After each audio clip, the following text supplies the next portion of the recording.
बिहार की सियासत में एक बार फिर विवादित बयानों का दौर शुरू हो गया है।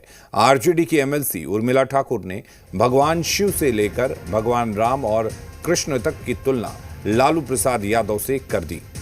मुजफ्फरपुर के गायघाट में एक कार्यक्रम के दौरान उर्मिला ठाकुर ने कहा कि एक भगवान शिव थे और दूसरा इस कलयुग में जिंदा भगवान है लालू प्रसाद यादव।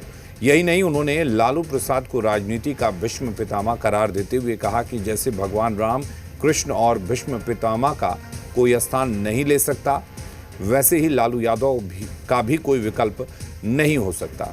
बता दें कि उर्मिला ठाकुर ने ये बयान बाबा साहब भीमराव अंबेडकर की मूर्ति के अनावरण कार्यक्रम के दौरान दिया और इस दौरान इशारों में कांग्रेस पर भी निशाना साधा।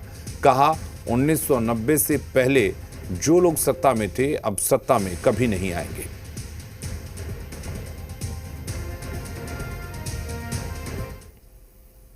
शिव के बाद अगर दूसरा कोई भगवान है, जिंदा भगवान है, आशीर्वाद देने वाले भगवान है, उर्मिला ठाकुर जैसे 5 किलो अनाज पर जिसके पिता दारू बनाने का काम करते थे, उसके बेटी को उस सदन में कुर्सी पर बैठाने वाला कोई शख्स है, उस शख्स का नाम है बाबू लालू प्रसाद यादव। इसलिए हम मां बहनों आपसे आग्रह और निवेदन करेंगे कि आज के बाद शायद आप महेंद्र और नीलम का नाम लेना बंद करेंगे।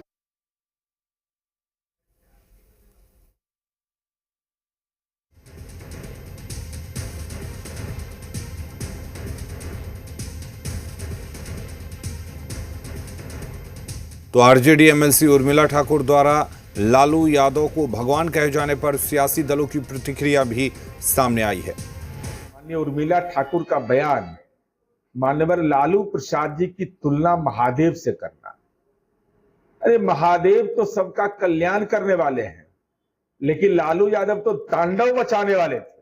तांडव मचाया इस बिहार के अंदर में और संपत्ति सृजन किया।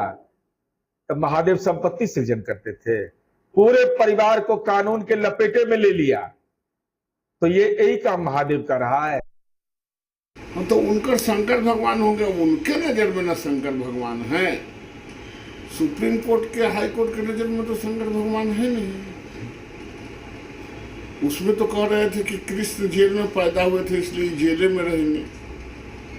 और कौन ठाकुर क्या कहती है और किसको कौन शंकर भगवान लगता है या कौन राक्षस लगता है, ये तो उसके ऊपर निर्भर करता है कि आप कैसा मानते हैं।